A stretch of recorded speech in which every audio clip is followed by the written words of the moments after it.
अस्सलाम वालेकुम students. Next chapter हमने स्टार्ट करना है, चैप्टर 5 वैरायटी ऑफ लाइफ। इस चैप्टर में हमने देखना है कि डिफरेंट ऑर्गेनिजम्स, जितनी भी लिविंग ऑर्गेनिजम्स इस यूनिवर्स में एग्जिस्ट करते हैं वो किस टाइप के हैं, उनके अंदर क्या डिफरेंसेस हैं और उनको जो है हम उनकी बेसिकली उनकी जो है क्लासिफिकेशन के मेथड्स, उनके साइंटिफिक नेम्स और उनकी डिवीजन के प्रोसेस को जो है वो इस चैप्टर में देखेंगे। तो स्टार्ट करते हैं, let's start now. We know that there are 1.5 million species of animals and 0.5 million species of plants are known। हमने फर्स्ट चैप्टर में भी पढ़ा था कि up till 25 lakh different types की स्पीशीज़ जो हैं वो डिस्कवर्ड हो चुकी हैं। सो इतनी वास्ट वैराइटीज़ ऑफ स्पीशीज़ की, ऑर्गेनिजम्स की क्लासिफिकेशन के लिए, उनको जो है एक नेम असाइन करने के लिए, उनकी डिससिमिलरिटीज़, उनकी फॉर्म एंड स्ट्रक्चर्स को जो है वो करेक्टराइज करना, स्टडी करना, it's a very difficult way.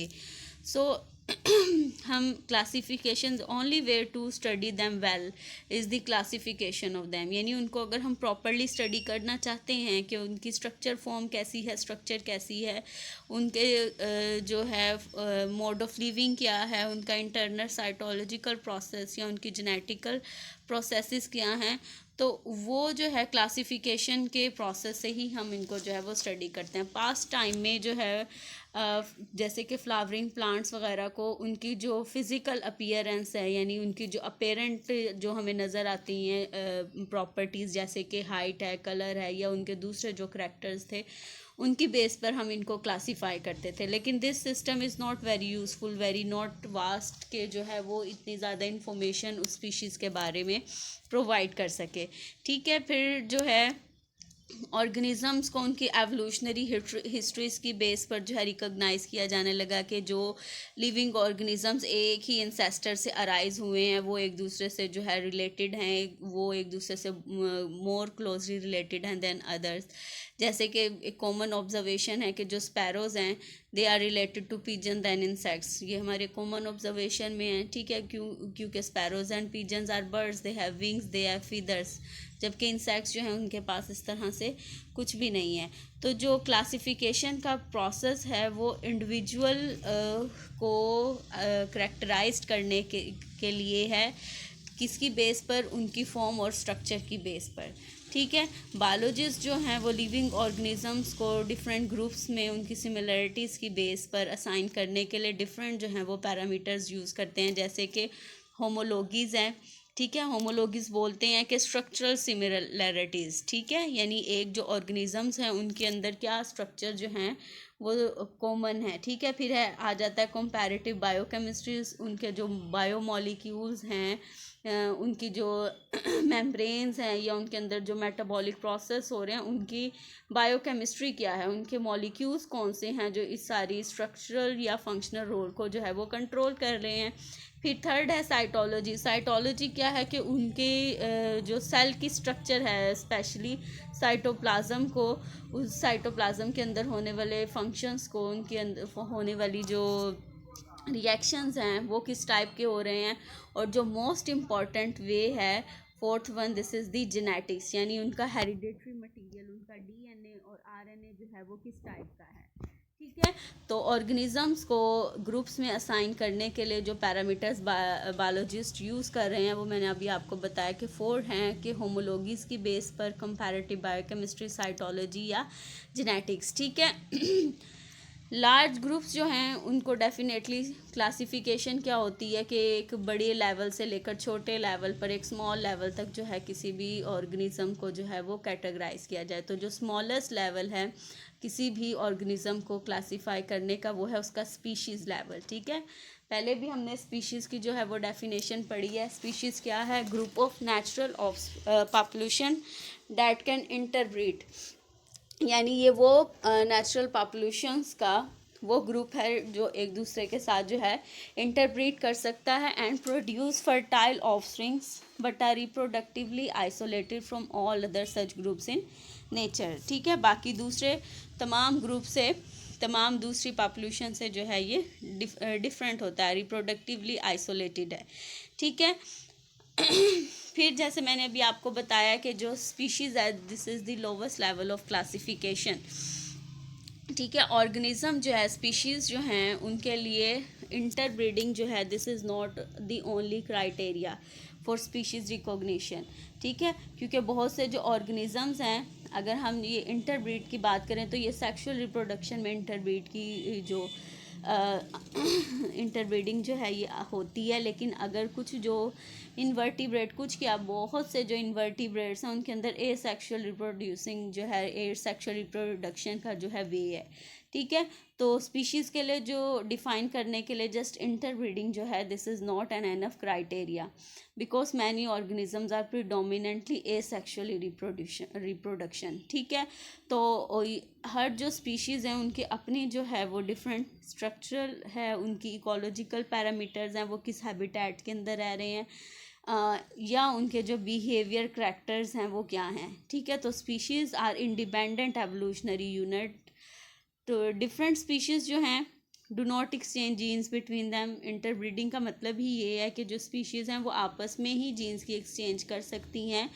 Different जो स्पीशीज़ हैं वो एक दूसरे के साथ जीन्स का जो एक्सचेंजमेंट है वो नहीं कर सकती, ठीक है। लिविंग थिंग्स को बेसिकली 2 किंगडम्स में डिवाइड किया है, प्लांट, एनिमल, ठीक है। 7 क्राइटेरियंस हैं किसी भी ऑर्गेनिज्म को क्लासीफाई करने के लिए, 7 यूनिट्स हैं। उनमें जो लार्जेस्ट यूनिट है वो है किंगडम, ठीक है। किंगडम है, आपने प्रॉपरली सुना होगा किंगडम प्लांटी एंड एनिमल। फिर नेक्स्ट आ जाता है फाइला, फाइलम जिसे हम बोलते हैं, ठीक है। फिर नेक्स्ट है आपके पास क्लास, देन ऑर्डर।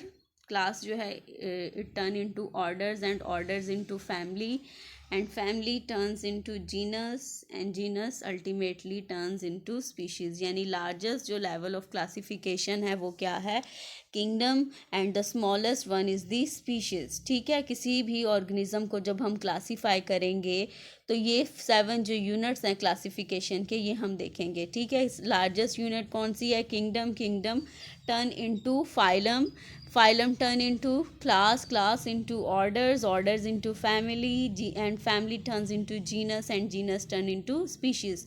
लास्ट 2 जो पैरामीटर्स हैं genus and species, it compose the scientific name. आगे हम ये बायनोमेनक्लेचर में देखेंगे कि साइंटिफिक नेम्स को डिस्कस करेंगे तो आप देखेंगे कि जो साइंटिफिक नेम है it is composed of species and genus names, ठीक है।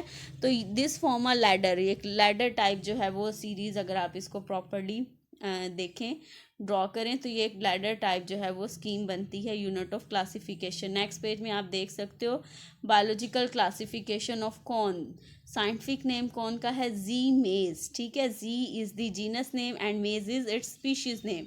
जी मेज यानी कॉर्न की जो क्लासिफिकेशन है बायोलॉजिकल क्लासिफिकेशन, किंगडम है इसका प्लांटी, ठीक है।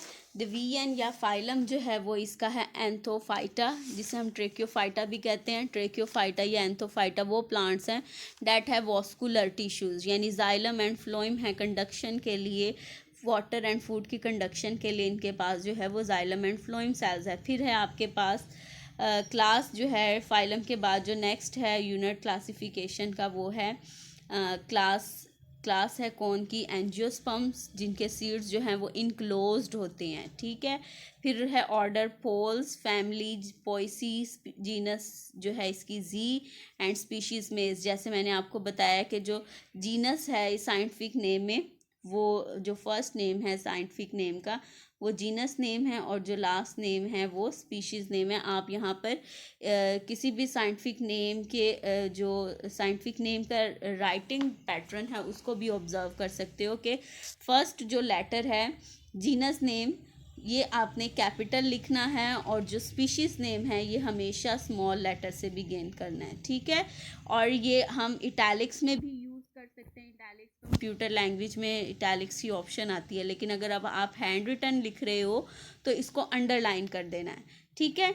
तो ये था, यहाँ हम डिटेल से आगे इसको हम डिस्कस करते हैं साइंटिफिक नेम्स को। यहाँ जस्ट जो है वो हम क्लासिफिकेशन देख रहे थे कि जो कौन का क्लासिफिकेशंस है 7 इसके classification, unit, kingdom, division, class, orders, family, genus and species, ये हमने देखी हैं कि कौन कौन सी है।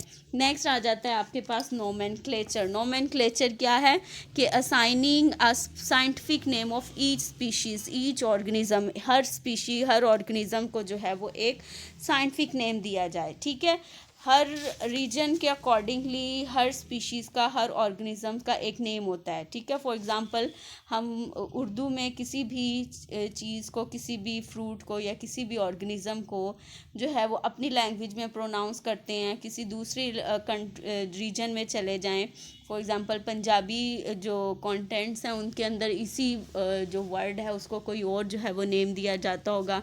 आगे डिफरेंट प्रोविंस में चले जाएं तो वो उसके लिए डिफरेंट वर्ड्स यूज़ करते हैं। ठीक है, तो इस वजह से यहाँ पर जो है नोमेनक्लेचर बहुत ज़रूरी थी कि हर स्पीशीज़ को एक कॉमन साइंटिफिक नेम दिया जाए कि ओवरऑल दी वर्ड जो है उसको, उस ऑर्गेनिज्म को और स्पीशीज़ को उसी नेम से जो है वो रिकॉग्नाइज़ किया जाए। ठीक है, तो नोमेनक्लेचर की जो ज़रूरत क्यों हुई, why nomenclature is necessary. First reason इसकी ये है कि different name for same species, के एक ही स्पीशीज़ के जो हैं वो डिफरेंट नेम्स हैं। जैसे मैंने अभी आपको बताया कि हम जो है अपनी रीजन के अकॉर्डिंगली जो है हर प्लांट और एनिमल को उनके स्पेसिफिक नेम से जो है वो रिकॉग्नाइज़ करते हैं। ठीक है, डिफरेंट रीजन्स के अंदर एक ही प्लांट या एक ही एनिमल के डिफरेंट नेम्स हैं। जैसे कि अनियन जो है एक प्याज, ठीक है, अनियन जो है वो एक, हम जो हमें पता है प्याज जिसे कहते हैं, लेकिन इसको जो है उर्दू में हम प्याज कहते हैं। डिफरेंट रीजन्स ऑफ पाकिस्तान में इसको गंडा या वैसल भी कहा जाता है। ठीक है, यानी ये एक ही जो है वेजिटेबल के डिफरेंट नेम्स हैं। ठीक है, डिफरेंट कंट्रीज़ में जो है इसके फिर और भी नेम्स होंगे और वैरायटीज़ जो हैं इसके बारे में जो है वो होंगी। फिर इसी तरह से अमलतास एक प्लांट है, इसके भी डिफरेंट नेम्स हैं पाकिस्तान में ही। जैसे इसको अर्गवाद कहते हैं, गुरमाला कहते हैं, गोल्डन शावर या पर्गिंग केशिया, ये जो है अमलतास के नेम्स हैं डिफरेंट। ठीक है, तो ये थे कि एक ही स्पीशीज़ के जो हैं डिफरेंट नेम्स हैं उनके रीजन्स के अकॉर्डिंगली या पीपल्स की लैंग्वेज के अकॉर्डिंगली। ठीक है, तो एक तो ये रीज़न थी कि इनकी नोमेनक्लेचर्स ऑर्गेनिजम्स की क्यों ज़रूरी है। दूसरा ये कि एक ही जो हम डिफरेंट स्पीशीज़ के लिए जो है वो सेम नेम यूज़ करते हैं। फॉर एग्ज़ाम्पल हम जो है वो अक्सर प्लांट्स को जिनकी फ्लावर्स की शेप जो है वो बेल शेप हो तो उनको हम जो है वो ब्लू बेल कह देते हैं। ठीक है, या जो ब्लैक कलर का बर्ड होता है उसको हम जो है वो ब्लैक बर्ड कह देते हैं। जैसे क्राउ को भी हम ब्लैक बर्ड कह देते हैं, या रेवन, ये भी एक बर्ड है जो क्राउ की तरह ब्लैक कलर का होता है, तो इसको भी हम जो है वो ब्लैक बर्ड का नेम देते थे। ठीक है, तो दूसरी रीज़न ये हो गई कि same name for different species, यानी एक ही नेम जो है एक ही नेम हम जो है वो डिफरेंट स्पीशीज़ के लिए यूज़ कर रहे हैं।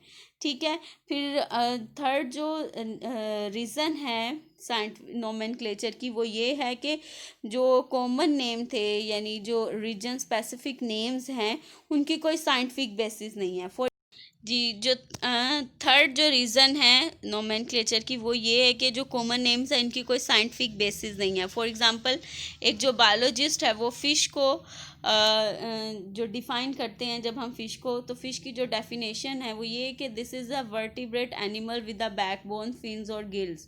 ठीक है, लेकिन बहुत से दूसरे इंसेक्ट्स हैं या इनवर्टिब्रेट्स हैं उनके नेम के साथ भी जो है वो हम फ़िश का नेम यूज़ करते हैं। जैसे कि सिल्वर फ़िश जो एक इंसेक्ट है, क्राई फ़िश या जेली फ़िश या स्टार फ़िश, ये इनवर्टिब्रेट्स हैं। क्राई फ़िश जो है ये जो है ये क्रस्टेशियन है, आर्थ्रोपोड से बिलोंग करता है। जेली फ़िश जो है ये फाइलम मोलस्का से बिलोंग करती है, और स्टार फिश जो है ये एनिलिड से बिलोंग करती है। ठीक है, तो ये जो हैं actually they do not have backbone, fins and gills, but why they are named as fish. ठीक है, तो इनको हम फिश इनके नेम के साथ क्यों लगाते हैं, दिस इज़ द रीज़न कि जो है common name have no scientific basis. ठीक है, तो कॉमन नेम्स जो है ये कन्फ्यूजन ही जो है क्रिएट करती थी। इस वजह से 18th सेंचुरी में Carolus Linnaeus Swedish botanist he develop a method for naming and classify organisms. ठीक है, his system is used today internationally. उसने जो है वो साइंटिफिक नेम दिया था हर प्लांट हर एनिमल को, और इसके जो प्लांट्स के इसकी जो थे scientific way of giving each species a scientific name, ये जो है अब तक जो है वो यूज्ड हो रहा है। इसने क्या किया था कि साइंटिफिक नेम को लैटिन वर्ड से जो है वो प्रोनाउंस किया था, यानी जैसे Linnaeus published the list of names of plant in 1753.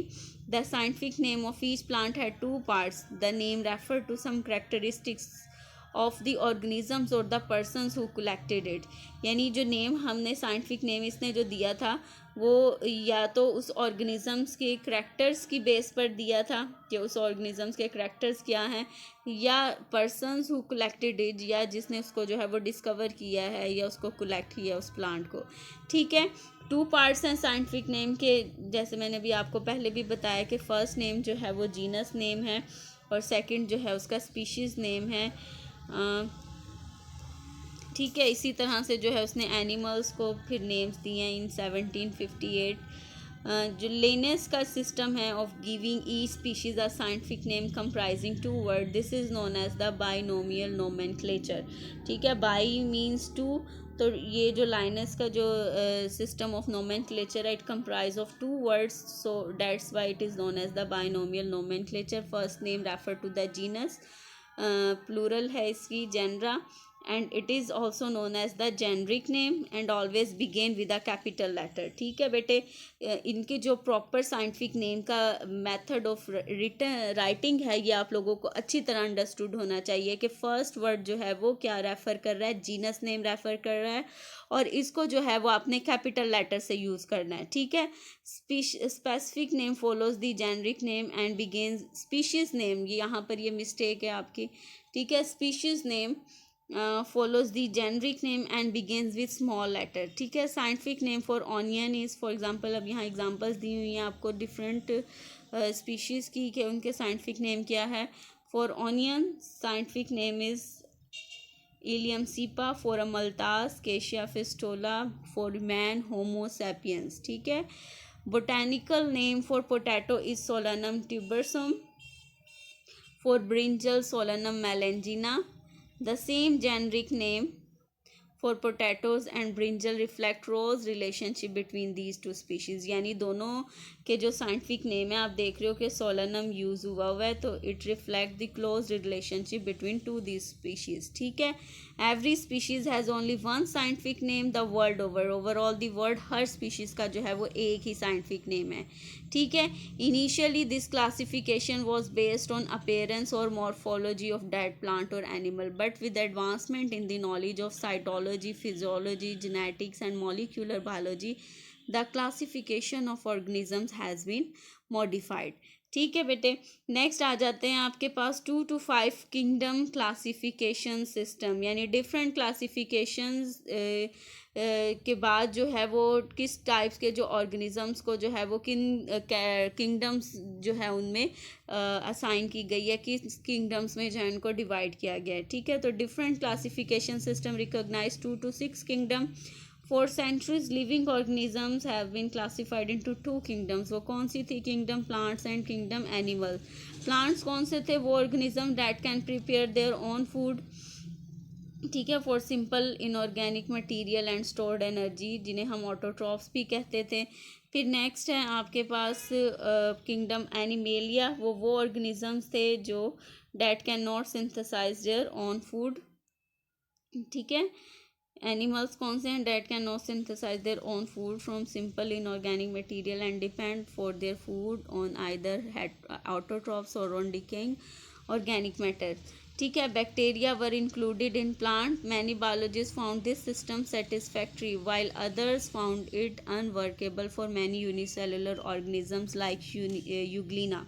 ठीक है, तो ये जो 2 किंगडम सिस्टम था, फर्स्ट जो है 2 किंगडम सिस्टम, वो क्यों रिजेक्ट हो गया था? क्योंकि ये जो सिस्टम था this was not applicable for many unicellular organisms like Euglena.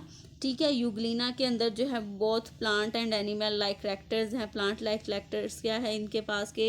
They have chlorophyll for photosynthesis, ठीक है। एनिमल लाइक करैक्टर इनका ये है कि they lake cell wall, animal में भी सेल वॉल नहीं होती तो यूग्लिना में भी नहीं होती, तो they have both animal and plant like characters. So this system of classification यानी जो two kingdom system of classification है वो इस बेस पर जो है वो रिजेक्ट कर दिया गया। ठीक है। और दूसरी रीज़न इसकी रिजेक्शन के लिए वो ये था कि इस सिस्टम में जो है वो प्रोकैरियोट्स और यूकैरियोट्स की जो है वो प्रॉपर जो एक्सप्लेनेशन थी, जो उनका प्रॉपर डिफरेंस था वो भी क्लियर नहीं था, वो भी इग्नोर किया हुआ था। ठीक है। फिर इसके बाद टू किंगडम सिस्टम के बाद जो है वो थ्री किंगडम सिस्टम जो है वो प्रपोज किया था बाय अर्नेस्ट हैकेल इन 1866। ठीक है। अर्नेस्ट हैकेल ने जो है वो थ्री किंगडम्स जो है वो प्रपोज की थी। कौन कौन सी थी? वो थी प्लांट थी, एनिमल्स एंड प्रोटिस्टा। यानी जो टू किंगडम सिस्टम में यूग्लिना जो थे वो ऑर्गेनिजम्स जो प्लांट और एनिमल लाइक करैक्टर्स प्रोजेस करते थे, जिनकी क्लासिफिकेशन टू किंगडम सिस्टम में क्लियर नहीं हुई थी, उनको जो है करैक्टराइज करने के लिए थ्री किंगडम सिस्टम जो है किंगडम क्लासिफिकेशन सिस्टम जो है वो अर्नेस्ट हैकेल ने प्रपोज कर दिया था। इसने क्या किया था कि तीन किंगडम्स बना दिए हैं, plant, animals and a third kingdom is protista, जिसके अंदर जो है वो unicellular organism like bacterias and Euglena जो है वो इंक्लूड कर दिए थे। ठीक है। समझ आ गई आपको कि जो यूग्लिना थर्ड किंगडम सिस्टम में जो है वो प्रोटिस्टा जो किंगडम है वो इंक्लूड की थी, जो बैक्टीरिया और यूग्लिना जो है जिनमें इंक्लूड थे। इसके बाद जो है ये किंगडम सिस्टम जो है ये भी जो है वो रिजेक्ट हो गया था, क्योंकि इसमें फंजाई वगैरह की जो है वो क्लासिफिकेशन का कोई वे नहीं था। ठीक है। फिर इसके बाद जो है वो ई कैटन इन 1937, ई कैटन जो था, ही सजेस्टेड डिफ्रेंशिएटिंग टर्म्स जैसे prokaryotic, pro means before and karyons में न्यूक्लियस, क्योंकि प्रोक्रियोट्स और यूकैरियोट्स का जो कंसेप्ट था उसको भी इग्नोर किया जा रहा था। ठीक है। तो ई कैटन ने जो है वो ये प्रोकैरियोटिक के जो टर्म है उसको और यूकैरियोटिक के जो टर्म है उनको इंक्लूड किया। उसने प्रोक्रियोट्स में वो ऑर्गेनिजम्स इंक्लूड किए जिनके पास जो है वो वेल डिफाइंड न्यूक्लियस नहीं था, जैसे bacteria and blue green algae. ठीक है। जबकि जो यूकैरियोट्स हैं इनके अंदर दूसरे वो ऑर्गेनिज्म जिनके पास वेल डिफाइंड न्यूक्लियस है, जो कि एनिमल्स और प्लांट्स जो हैं वो इंक्लूडेड हैं, प्लांट सेल्स। ठीक है। बायोलॉजिस्ट जो हैं वो फंजाई की जो क्लासिफिकेशन का वे था उसके बारे में कंफ्यूज थे, क्योंकि जो फंजाई है this was also an other organism जो किसी भी किंगडम के अंदर जो है फिट नहीं आती। ठीक है। जैसे कि ये जो ब्रेड मोल्ड है, यीस्ट है या मशरूम है, जो इनके अंदर कुछ जो करैक्टर्स हैं वो प्लांट लाइक्स हैं, क्योंकि कुछ जो हैं वो इनके अंदर जो है वो एनिमल्स लाइक हैं। तो इनकी जो है ये किसी भी किंगडम के अंदर इनकी जो डेफिनेशंस हैं, इनके जो करैक्टर्स हैं वो किसी भी किंगडम में यानी किंगडम प्लांटी, किंगडम एनिमेलिया या किंगडम प्रोटिस्टा के अंदर फिट नहीं आते थे। ठीक है। तो they have special form of heterotrophs that obtain energy and structural material by breaking down and absorbing food substances from the surrounding and possess chitin as a major structural component in their cell wall। ठीक है। ये kingdom fungi में जो जब हम discuss करेंगे तो ये आपको इसके करैक्टर्स जो हैं वो समझ आ जाएंगे कि कुछ जो इसके करैक्टर्स हैं वो एनिमल्स लाइक हैं, जैसे प्रेजेंस ऑफ काइटन। ठीक है।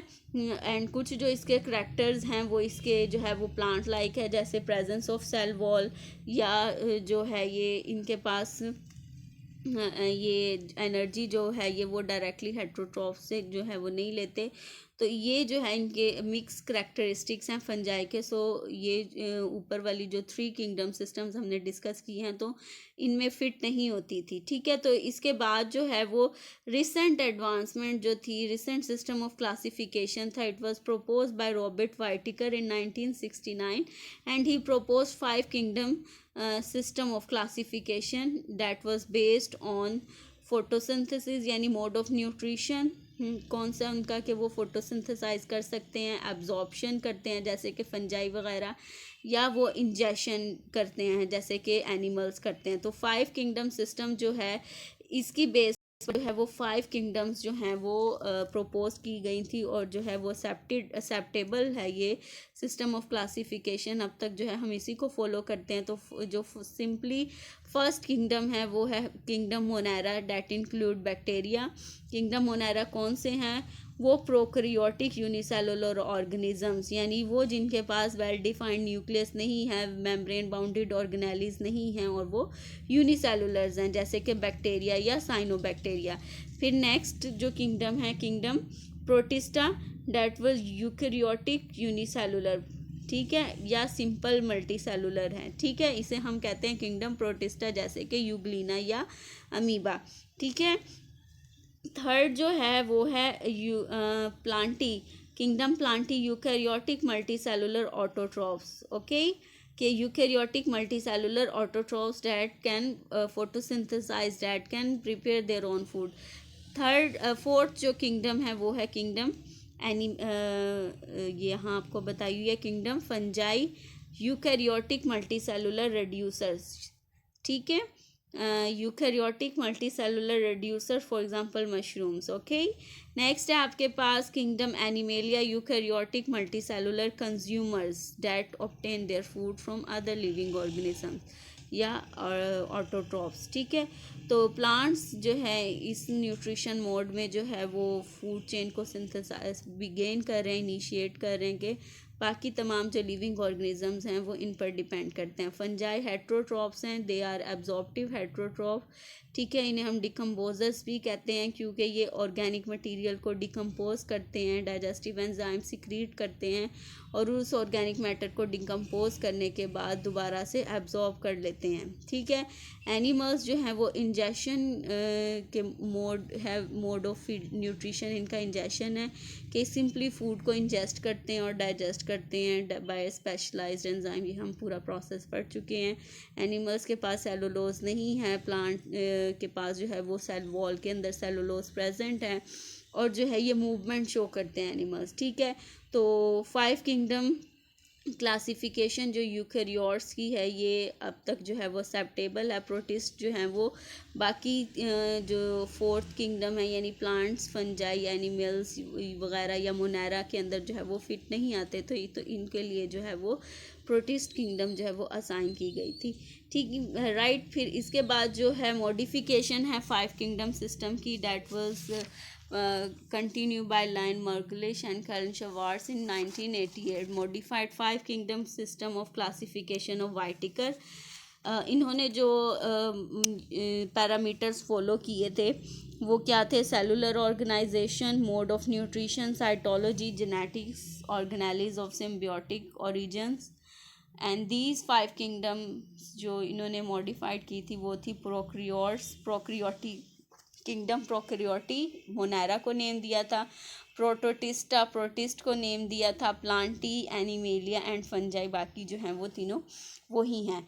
इस देखिए नेक्स्ट जो है वो डायग्राम में आपको इन ऑर्गेनिजम्स के दरमियान जो है वो रिलेशनशिप दिखाया हुआ है कि प्रोकैरियोट्स जो हैं, किंगडम प्रोकैरियोटा जो है जिसे मोनेरा भी कहते हैं, वो सबसे स्मॉलेस्ट लेवल पर है। फिर उसके बाद जो है वो प्रोटोटिस्टा है, फिर उसके बाद एनिमेलिया, फंजाई या प्लांटी जो हैं वो इन्हीं से अराइज हुई हैं, ठीक है बेटे। नेक्स्ट जो पेज पर है यहाँ पर ये आपको डेंड्रोग्राम दिखाया गया है। डेंड्रोग्राम बोलते हैं कि ट्री लाइक डायग्राम, जिसके अंदर जो है वो हम ऑर्गेनिजम्स को जो है उनका रिलेशनशिप, उनके करैक्टर्स की बेस पर उनके जो एवोल्यूशनरी रिलेशनशिप को जो है वो हम एक्सप्लेन करते हैं एक ट्री लाइक डायग्राम में, ठीक है। जिस तरह ट्री की जो है वो मल्टीपल ब्रांचेस होती हैं, एक कॉमन स्टेम होती है ट्री की, और फिर ऊपर जाके जो है वो मल्टीपल ब्रांचेस निकल आती हैं, ट्विंग्स बन जाती हैं, शाखें निकल आती हैं। तो इसी तरह से जो ऑर्गेनिजम्स हैं उनके दरमियान उनके करैक्टर्स की बेस पर जो है वो रिलेशनशिप है। जैसे आप यहाँ देख सकते हो कि बेस जो है, रूट जो है इस ट्री की, वो कहाँ पर मिल रही है? एंसेस्टर प्रोकैरियोटा के अंदर। मोनेरा या प्रोकैरियोट्स जो हैं that were the ancestor of all living organisms. आप देख रहे हो कि इस कॉमन रूट से जो है वो आगे मल्टीपल जो है वो ब्रांचेस निकल रही हैं। यहाँ से आप देख सकते हो कि ये प्रोकैरियोट्स की डिफरेंट टाइप्स तो बताई हुई हैं कि आर्चियोबैक्टीरिया या यूबैक्टीरिया, ठीक है। आगे आप देख रहे हो कि जो प्रोक्रियोटा है it lead into kingdom protist, फिर किंगडम जो प्रोटिस्ट है वो आगे जो है वो किंगडम एनिमेलिया, किंगडम प्लांटी या किंगडम जो है वो फंजाई में ट्वीक हो रही है, डिवाइड हो रही है, इनकी ब्रांचेस जो हैं वो बन रही हैं। ठीक है। यहाँ पर जो है वो आप देख रहे हो कि इवन के जो प्रोक्रियोट्स हैं, किंगडम मोनेरा या किंगडम प्रोक्रियोटा जो है उसके जो है वो डिफरेंट ऑर्गेनिजम्स हैं। आगे जो है वो डिवाइड होकर आप देख सकते हो कि प्रोटिस्ट में जब वो डिवाइड हुई हैं तो प्रोटिस्ट जो है उसकी बेसिकली डिफरेंट उसकी जो है ऑर्गेनिजम्स के जो हैं वो क्लास है, जैसे डाइनोफ्लैजिलेट्स हैं, सिलिएट्स हैं या हेलियोजोन्स हैं, अमीबा हैं। फिर यहाँ से आप देख रहे हो कि जो प्रोटिस्ट किंगडम प्रोटिस्ट की जो क्लास प्रोटोजोआ है इससे जो है वो स्पॉन्जिस अराइज हो रही हैं जो कि एनिमेलिया से बिलोंग करती हैं। ठीक है, राइट। फिर आप देख रहे हो कि इसी तरह से जो प्रोटिस्ट की जो है क्लास डायटम्स या यीस्ट, इन्हीं से जो है वो आगे किंगडम फंजाई के ऑर्गेनिजम्स अराइज कर रहे हैं। या जो डायटम्स हैं, ये डायटम्स भी जो हैं प्रोटिस्ट के वो ऑटोट्रॉफ्स हैं जो फोटोसिंथेसिस कर सकते हैं। इन डायटम से जो है वो किंगडम प्लांटी जो है वो अराइज हो रही है। So this diagram represent the evolutionary relationships और डिफरेंट ऑर्गेनिजम्स, यानी डिफरेंट जो किंगडम्स, 5 किंगडम सिस्टम्स हमने डिस्कस किए हैं जो वाइटकर ने प्रोपोज किए थे। तो हर जो स्पीशीज़ है, हर जो ऑर्गेनिजम्स है, उनका एक कॉमन एंसेस्टर है। ठीक है। आगे नेक्स्ट आपके पास आ जाती हैं वायरस। वायरस जो है हम वायरस जो है वायरस की जो टर्म है प्रॉपरली हम यूज़ करते हैं कि एक पॉइजनस फ्लूइड है। ठीक है, poison associated with disease and death. आपके सिलेबस के अंदर जो है बेसिकली इसके जो करैक्टरिस्टिक्स हैं एंड स्ट्रक्चर्स इंक्लूड है। ये जो इसका इंट्रोडक्टरी पैराग्राफ है ये स्किप आउट हो गया, लेकिन मैं आपको ब्रीफली जो है वायरसेस की डेफिनेशंस और इसका जो थोड़ा सा जो है वायरस की इंट्रोडक्शन बता देती हूँ कि वायरस की जो टर्म है आप लोगों ने प्रॉपरली सुना भी है कि वायरल डिजीज़ है, ये वायरस इन्फेक्शन है। तो वायरस की जो टर्म है properly it is use for poison material that can cause disease and death. ठीक है, प्रॉपर जो डेफिनेशन जो है वायरस की, this word virus is drive from Latin word venom meaning poisonous fluid. It can be defined as non cellular infectious particle, non-cellular infectious entities which contain either RNA or DNA, normally encased in proteinous coat and reproduce only in living cells. ये इन viruses की जो है वो property है, इनकी जो है वो खसूसियत है कि जो है इनको ज़िंदा रहने के लिए कोई लिविंग ऑर्गेनिज्म जो है वो रिक्वायर्ड है। ठीक है, ये वो इन्फेक्शियस पार्टिकल्स हैं जो डिज़ीज़ के साथ जो है एसोसिएटेड है, यानी कोई भी वायरस जो है वो ऐसा नहीं कि जो डिज़ीज़ कॉज ना कर सके। जैसे बैक्टीरियाज जो हैं, बैक्टीरियाज के बारे में तो आपने सुना होगा कि जो यूज़फुल बैक्टीरिया हैं जो फर्मेंटेशन करते हैं, या कुछ जो बैक्टीरियाज हैं वो हमने डाइजेस्टिव सिस्टम में भी पढ़ा था कि वाइटामिन्स जो हैं वो प्रोड्यूस करते हैं। ठीक, लेकिन वायरसेस जो है वो कोई भी ऐसा नहीं है जो डिज़ीज़ ना कॉज करता हो। ठीक, तो ये जो टर्म है वायरस का हम लाजमी जो है वो पॉइजनस फ्लूइड के लिए यूज़ करते हैं that is associated with disease causing. ठीक, और ये जो है इनके अंदर डीएनए, आरएनए यानी हेरिडिटरी मटेरियल, जेनेटिक मटेरियल इसके पास प्रेजेंट होता है वायरस के पास, जो एक प्रोटीन कोड के अंदर जो है इनक्लोज्ड होता है, और इनको ज़िंदा रहने के लिए कोई लिविंग ऑर्गेनिजम्स चाहिए होता है। राइट, नेक्स्ट जो है इसकी जो है ये डिस्कवरीज़ हैं, ये डिफरेंट जो है वो डिज़ीज़ को स्टडीज़ करते हुए, जैसे काउपॉक्स वगैरह को स्टडी करते हुए, या लुइस पास्चर ने, चार्ल्स चैम्बरलैंड ने जो है ये डिफरेंट ह्यूमन डिजीज़ जैसे रैबीज़ हैं या और दूसरी टोबैको मोज़ेक डिज़ीज़ जो है इनको स्टडी करते हुए इनको डिस्कवर किया, और इसकी जो है डिफरेंट इनके करैक्टर्स जो है वो प्रोपोज किए हैं। तो जो ये इसके करैक्टरिस्टिक्स में भी ये जो डिस्कवरीज़ में उन्होंने ऑब्ज़र्व किया था वो मेंशन किया हुआ है। तो इसका जो फर्स्ट करैक्टर है वायरसेस का वो है इनका size. Infection small infectious agents हैं। ठीक है, बहुत स्मॉल हैं साइज़ में, बैक्टीरिया से बहुत छोटे हैं कि इनको हम इलेक्ट्रॉन माइक्रोस्कोप से जो है वो देख सकते हैं। तो फर्स्ट जो इनका करैक्टर है वो क्या है, size. Virus are extremely small infectious agents which can only be seen under an electron microscope. They range in size from 250 nanometre जैसे जो कि पॉक्स वायरसेस हैं टू द 20 नैनोमीटर ऑफ पर्वो वायरसेस, यानी जो स्मॉलेस्ट वायरस है वो 250 nanometre का है, फॉर एग्जांपल पॉक्स वायरस, और जो लार्जेस्ट है वो है 20 नैनोमीटर का पैरोवायरसेस, राइट। फिर सेकंड जो है वो है कि ये 10 to 1000 times smaller than that of the bacteria. Second जो इनकी करेक्टरिस्टिक्स क्या है कि ये बैक्टीरिया से 10 to 1000 टाइम्स स्मॉलर हैं, राइट। बैक्टीरिया भी एक माइक्रो ऑर्गेनिजम्स हैं कि उनको हम माइक्रोस्कोप के विदाउट जो है वो नहीं देख सकते, लेकिन ये बैक्टीरिया से भी 10 to 1000 टाइम्स स्मॉलर हैं। So they pass through the pores of filter. अगर हम जो बैक्टीरियल मटेरियल है उसको फिल्ट्रेट कर सकें, फ़िल्टर पेपर पर जो सेपरेट कर सकें, तो बैक्टीरिया को हम सेपरेट कर सकते हैं। लेकिन जो वायरसेस हैं ये इवन के जो फ़िल्टर पेपर के जो पोर्स हैं उनमें से भी जो है ये पास आउट हो जाते हैं, जबकि बैक्टीरियाज जो हैं वो उनमें से पास नहीं होते। So they are 10 to 1000 times smaller than that of the bacteria. Third जो है इसका वो ये है कि ये इन्हें ग्रो करने के लिए कोई लिविंग ऑर्गेनिज्म चाहिए, आइदर प्लांट, एनिमल और another unicellular organism. They can not be grow on artificial media. ये खुद ब खुद जो है वो ग्रो नहीं कर सकते, ये किसी आर्टिफिशियल मीडिया पर जो है, आर्टिफिशियल मीडियम पर जो है वो नहीं रह सकते। जैसे कि बैक्टीरिया को जो है वो हम इनकी कॉलोनीज़ बना देते हैं, इनको जो है वो कल्चर कर लेते हैं बैक्टीरियाज को, लेकिन जो वायरसेस हैं इसको कोई दूसरा एनिमल, प्लांट सेल या कोई दूसरा माइक्रो ऑर्गेनिज्म रिक्वायर्ड है, ठीक है। Where they reproduce by replication, जैसे अभी इसके इंट्रोडक्शन में भी हमने बात की थी, इसकी डेफिनेशन में भी देखा था कि इसको ज़िंदा रहने के लिए कोई दूसरे लिविंग सेल की बायो सिंथेटिक मशीनरी चाहिए, ठीक है, जिसे होस्ट यानी जिसके अंदर रहना है होस्ट सेल्स की जो है इसको बायो सिंथेटिक मशीनरी रिक्वायर्ड है।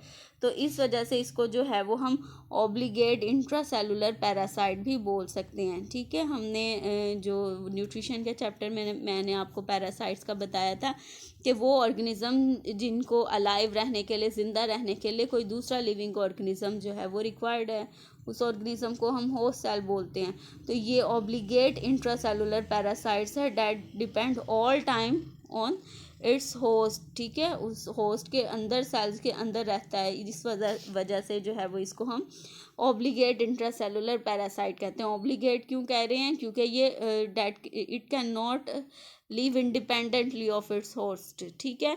और इंट्रासेलुलर इसलिए कह रहे हैं क्योंकि ये उस होस्ट के सेल्स के अंदर रहता है, तो they viruses are obligate intracellular parasites. Next जो है वो ये इसकी करैक्टर्स वो ये है कि they lack metabolic machinery for the synthesis of their own nucleic acid and protein. Metabolic machinery से क्या मुराद है यहाँ पर कि जो डीएनए है वो ट्रांसक्राइब होकर आरएनए, और आरएनए जो है वो प्रोटीन बनाता है, ठीक। हमारे जो बॉडी के अंदर जितनी भी प्रोटीन्स, जितने भी जो है वो स्ट्रक्चरल प्रोटीन या फंक्शनल प्रोटीन यानी एंजाइम्स या हार्मोन्स वगैरह बन रहे हैं वो इस मेटाबॉलिक मशीनरीज के थ्रू बन रही हैं कि जो हमारा जेनेटिक मटेरियल, हमारा जो न्यूक्लिक एसिड डीएनए या आरएनए है, ये ट्रांसक्राइब और ट्रांसलेट होकर प्रोटीन बनाता है, फंक्शनल प्रोटीन। तो वायरसेस के पास जो है वो अपनी इस तरह की मेटाबॉलिक मशीनरीज नहीं हैं, इनको वो चीज़ें बनाने के लिए यानी ट्रांसक्रिप्शन और ट्रांसलेशन के लिए होस्ट की जो है वो बायोसिंथेटिक मशीनरी जो है वो रिक्वायर्ड है, राइट। तो ये जो है इस प्रोसेस के अंदर उस होस्ट में जो है वो डिज़ीज़ कॉज कर देता है, राइट। फिर नेक्स्ट जो है वो है कि डिजीज़ प्रोड्यूस करता है, पैथोजेंस हैं viruses, they depend on host to carry out these vital function during reproduction in the host cells. Viruses में कॉज डिजीज़ इस प्रोसेस में कि वो होस्ट की जो मशीनरी है, बायोसिंथेटिक मशीनरी, उसको अपने पर्पस के लिए यूज़ करते हुए ये होस्ट सेल्स के अंदर जो है वो डिज़ीज़ कॉज करता है, राइट। इनका जो है viruses are generally resistance to broad range of available antibiotics such as penicillin, streptomycin and others. जैसे बैक्टीरियाज की ग्रोथ को लिए या बैक्टीरियल इन्फेक्शन को स्टॉप करने के लिए हम जो है वो एंटीबायोटिक्स यूज़ करते हैं, तो जो वायरसेस हैं they are resistance to antibiotics, इनके जो है प्रॉपर यानी वायरल डिजीज़ को कंट्रोल करने के लिए कोई प्रॉपर वे नहीं है कि हम उसको एंटीबायोटिक्स जो या मेडिसन से जो है वो ट्रीट कर सकें। फॉर एग्ज़ाम्पल आप कॉमन आप जो है आपके पास बहुत सारी एग्ज़ाम्पल्स हैं वायरल इन्फेक्शंस की, वायरल डिजीज़ की, जैसे जो है डेंगी फ़ीवर जो है ये वायरल डिजीज़ है, राइट। तो ये जो है इसके लिए भी कोई प्रॉपर जो है वो मेडिसिन अब तक नहीं आ सकी है। इसको जो है वो हम इसके प्रिवेंटिव मेजर्स के थ्रू ही जो है इसको कंट्रोल कर रहे हैं। फिर आजकल जो है वो कोरोना वायरस बहुत इन है। तो ये सारी जो वायरल डिजीज़ हैं इनका जो ट्रीटमेंट है, वायरसेस को डिफेट करना, वायरसेस को कंट्रोल करना, this is not an easy task, right. तो क्योंकि they are resistance to antibiotics. Next इसके स्ट्रक्चर इंक्लूड है जो वायरसेस की स्ट्रक्चर है, आप यहाँ बैक्टीरियोफेज में देख सकते हो कि एक जो वायरस है न्यूक्लिक एसिड है इनके पास, देख सकते हो आप, मेंशन है डायग्राम में। ये जो न्यूक्लिक एसिड है this is covered by that can be DNA और आरएनए, ठीक है। कि एक जो वायरस का जो जेनेटिक मटेरियल जो न्यूक्लिक एसिड है वो डीएनए भी हो सकता है और आरएनए से हम बोलते हैं जीनोम। ये जो जीनोम है ये इसका जो न्यूक्लिक एसिड है ये एक प्रोटीन कोट में इनक्लोज्ड है जिसे हम बोल रहे हैं कैप्सिड, ठीक है। ये जो है ये है इसका head region and these are the tail fibres of a virus. ये आपको जो डायग्राम है एक बैक्टीरियोफेज वायरसेस की दिखाई हुई है। कल डिटेल से जो है वो हम बैक्टीरियोफेज को डिस्कस करेंगे। जो प्रोटीनियस कोड है यानी capsid head, this is composed of protein subunit which is known as the capsomere. और हर जो वायरस है उसमें नंबर ऑफ कैप्सोमियर्स जो हैं वो डिफरेंट हैं, यानी this is the characteristics of a particular virus to have a particular number of capsomere. जैसे कि जो capsomeres 162 capsomeres are present in the capsid of herpes viruses and 252 in the capsid of adenoviruses that cause some colds, ठीक है। In some animals nucleocapsid is covered by another membrane derived from the host cell which is known as the envelope. इस diagram में तो आपको नहीं दिखाया, तो कुछ जो वायरसेस हैं उनके अंदर जो कैप्सिड है this is covered by an additional membrane which is drive from the host cell जिसे हम इन्वेलप कहते हैं। Non envelope viruses are known as the naked viruses, ठीक। एनिमल्स और प्लांट वायरसेस जो हैं यहाँ आपको डिफरेंट इनकी शेप्स दिखाई हुई हैं कि ये पॉलीहेड्रॉन हो सकते हैं जिनकी मैनी साइड्स हैं, जो जैसे ये आपको डायग्राम में दिखाया हुआ है पॉलीहेड्रॉन वायरसेस। पॉलीहेड्रॉन्स हैं जिनकी मैनी साइड्स है, हेलिकल है, स्पाइरल शेप में है, ठीक है। इसी तरह से जो है वो इन्वेलप्ड और कॉम्प्लेक्स वायरसेस भी जो है वो आपको दिखाए हुए हैं। तो ये यहाँ आपको ये जो है वो टी शेप जो है वो टी फेज जो है यानी बैक्टीरियोफेज वायरस की दिखाई हुई है। ये स्फेरिकल वायरसेस जो हैं उनकी आपको डायग्राम दिखाई हुई है। स्फेरिकल्स या पॉलीहेड्रॉन जो है वो यहाँ पर आपको दिखाई हुई है। इसके अलावा कुछ जो बैक्टीरियोफेज की, जैसे मैंने अभी आपको बताया कि बैक्टीरियोफेजेस जो हैं वो टाइप के वायरसेस हैं जो बैक्टीरियाज पर अटैक करते हैं। इनकी जो स्ट्रक्चर है, इनकी जो फॉर्म है वो बाकी सबसे जो है वो डिफरेंट है। ये क्यूबिकल भी हो सकती हैं या हेलिकल सिमेट्री भी हो सकती हैं। क्यूबिकल फेजेस जो हैं वो रेगुलर सॉलिड्स हैं, ये यहाँ इसकी जो है वो आप देख सकते हैं क्यूबिकल इसका जो है वो हेड है, जबकि हेलिकल जो फेज है वो इसकी ये रॉड शेप है। ये वाला जो हेलिकल पोर्शन आपको दिखाया हुआ है, ऊपर जो है क्यूबिकल पोर्शन दिखाया हुआ है इसका, और नीचे वाला जो रॉड शेप है that is the helical shape.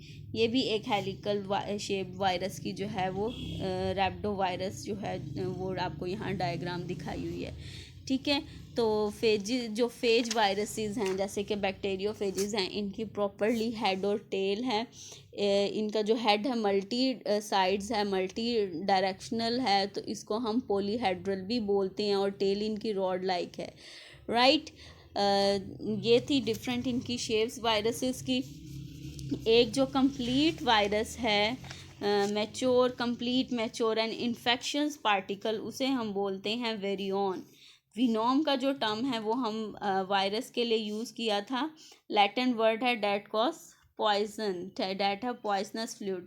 जबकि वेरियन जो है, वेरियन, इन दोनों जो टर्म्स हैं उनको क्लियर कर लें आप कि वेरियन क्या है, कंप्लीट मैच्योर इन्फेक्शंस पार्टिकल, यानी वो virus that have ability to cause disease, that have ability to depend on its host cell या that have ability to use the biosynthetic machinery of its host cell, उसे हम क्या बोलेंगे, variance. वेरियन की structure जो है वो हमने डिस्कस कर ली है, डायग्राम में मैंने आपको दिखाई है कि इनके पास जो है वो न्यूक्लिक एसिड है डैट में भी ऑफ डीएनए और आरएनए, जिसे हम जीनोम कहते हैं, और ये जीनोम जो है वो एक प्रोटीन कोड जिसे कैप्सिड कहते हैं उसके अंदर इनक्लोज हैं। कैप्सिड जो है इन वायरसेस को, इन वेरियंस को एक डेफिनेट शेप देते हैं। कैप्सिड्स के जो प्रोटीन्स हैं उनको, उन सब यूनिट्स को हम कैप्सोमियर्स बोलते हैं, और नंबर ऑफ जो कैप्सोमियर है, this is the characteristics of each virus. जैसे 162 हर्बिस वायरस में है, 252 एडिनो वायरसेस में हैं, और ये जो न्यूक्लियोकैप्सिड है यानी जीनोम और capsid, this is enclose by another membrane in some viruses जिसे हम इनवेलप कहते हैं, राइट। अब आगे हमने इनकी डिफरेंट शेप्स भी स्टडी कर ली हैं कि ये जो है वो क्यूबिकल शेप में हो सकती है, रेगुलर, सॉलिड या आइकोहेड्रल, जिसे 20 फेसेस जैसे इस डायग्राम में जो है वो हमने देखी थी, मैंने आपको क्लियरली जो है वो एक्सप्लेन कर दी है। ठीक, स्टूडेंट्स, आज के लेक्चर से रिलेटेड जो है कोई भी क्वेश्चन है वो आप जो है वो मुझसे ग्रुप में जो है वो पूछ सकते हैं। नेक्स्ट बैक्टीरियोफेज का जो लाइफ साइकिल है वो इंशाल्लाह ताला हम कल जो है वो अपनी नेक्स्ट क्लास में डिस्कस करेंगे। Thank you.